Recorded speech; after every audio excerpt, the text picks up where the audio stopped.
Hikaru Nakamura just pulled off an endgame masterclass that will leave your brain absolutely fried. In a showdown against the brilliant Noterbek Abdusattorov, Hikaru turned a seemingly balanced position into a tactical nightmare that forced a resignation in under 40 moves. This wasn't just a win. It was a surgical removal of his opponent's defensive structure. We are talking about the highest level of chess precision here, the kind that makes your internal engine scream in agony as the evaluation bar swings wildly into oblivion. Today, we are going to dissect every single calculation, every hidden trap, and every subtle prophylactic nuance that turned this encounter into a certified masterpiece. Forget the opening theory.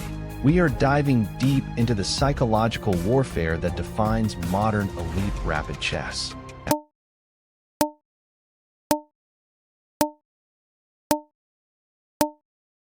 Hikaru opts for the exchange variation of the Queen's Gambit declined, which in this structure often leads to very dry, symmetrical positions. However, Hikaru isn't looking for a draw. By playing c4 and then cxd5, he's creating an imbalance immediately. Most players in this position would seek a quick liquidization, but Hikaru knows that against a tactical monster like Abdusattorov, you need to create a structure that allows for long-term tension rather than a quick release. The trade on d5 opens the c-file for the white queen, and by keeping the pieces on the board, Hikaru is essentially saying, I am better prepared to navigate this muddy water than you are. It is a classic sign of a grandmaster who understands that the fight begins exactly when most people think the game is already headed for a draw.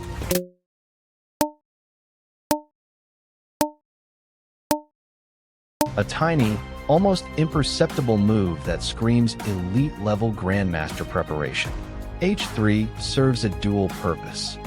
First, it creates a flight square for the king on h2 to avoid backrank issues, but more importantly, it prevents black from playing a disruptive bishop to g4. If white simply ignores that diagonal, black can effectively pin the knight and dictate the tempo.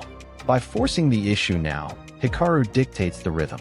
It is these prophylactic moves that separate the top 5 players in the world from the rest of the pack. You are not just reacting to your opponent. You are actively removing their best plans before they even have a chance to manifest on the board. This is Hikaru-level awareness.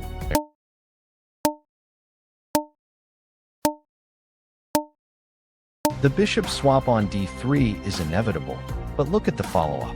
By inviting black to take on d3, Hikaru forces the queen to commit to the d3 square.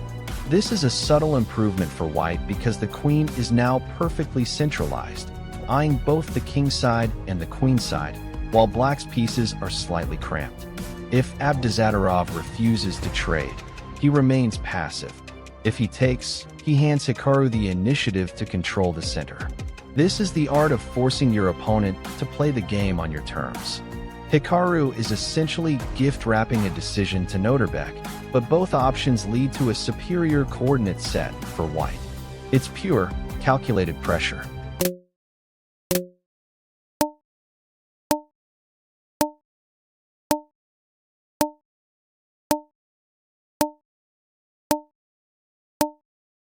This move is actually quite fascinating.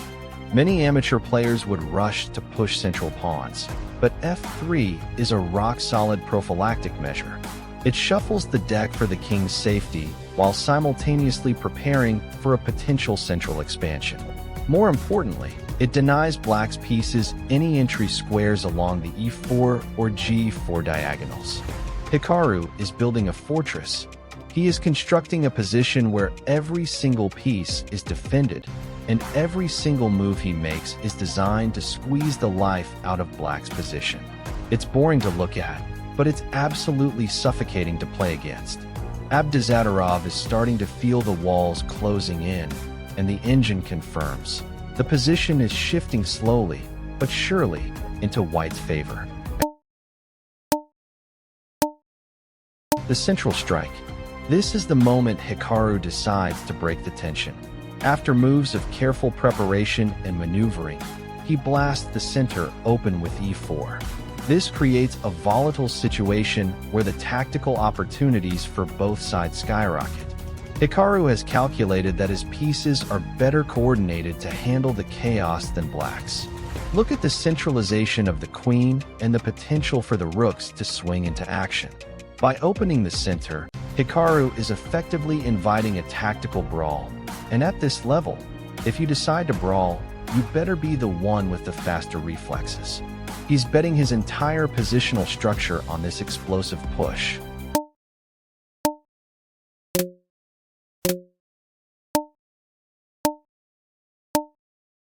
Queen f3 is a beautiful piece of geometry. It's not just a defensive move, it's a setup move.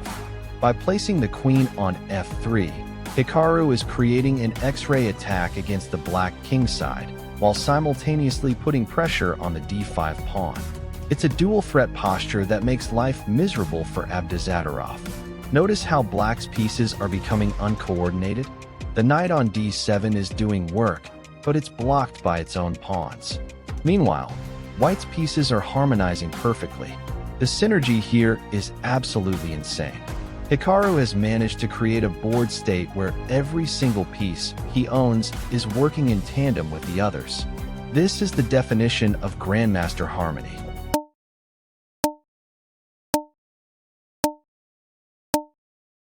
Queen g3 is the engine's favorite move for a reason. It creates an immediate threat on the g-file and forces black to constantly worry about a kingside assault. Abdusattorov is now forced to spend his time playing defense rather than initiating his own counterplay on the queen side. When you force a player like Abdusattorov onto the back foot, you are winning half the battle. Hikaru is relentless here. He keeps shifting the pressure, first the center, then the king side, and now he is pinning black to his own defensive structure. This is how you win against the best players in the world. You make them play your game, and then you make that game physically exhausting for them.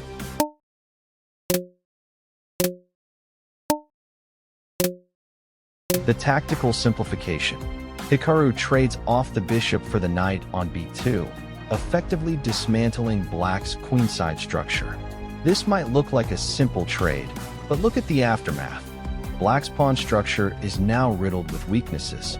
The b-pawn and the d-pawn are becoming serious liabilities. By removing that knight, Hikaru has stripped black of his most active defensive piece. Now, white's rooks are going to have a field day. This is the transition from a complex middle game to a winning endgame. Hikaru doesn't just trade pieces. He trades pieces that limit his opponent's potential. It's cold, calculated, and absolutely lethal.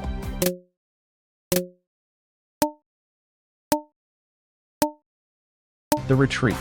Queen e1 might seem passive, but it's actually a brilliant repositioning.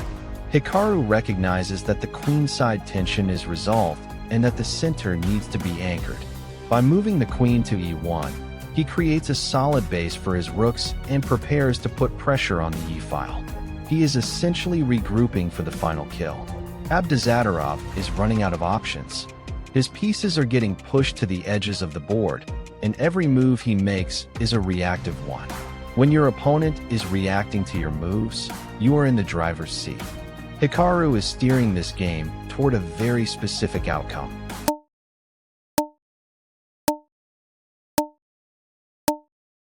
The rook lift. Rook f4 is absolutely beautiful. It's a standard attacking maneuver, but in this specific context, it creates an unstoppable threat against the kingside. Abdusattorov is in deep trouble now. He has to defend against the rook swinging into the attack, the queen pressure on the diagonal, and the central weakness. Hikaru has created a multi-pronged attack that is practically impossible to solve under rapid time controls. The tension is palpable. The engine evaluation is skyrocketing because black simply cannot deal with all of these threats simultaneously. This is where Hikaru shines. He excels at creating chaos that he understands better than anyone else in the world.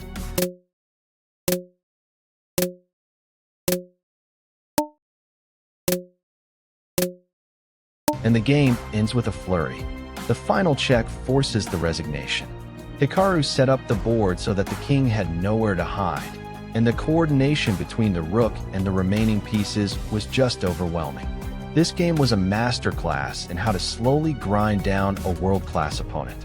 It started with a solid, professional opening, transitioned into a tactical middle game struggle, and concluded with a flawless execution in the final phase. You cannot ask for a better example of elite chess.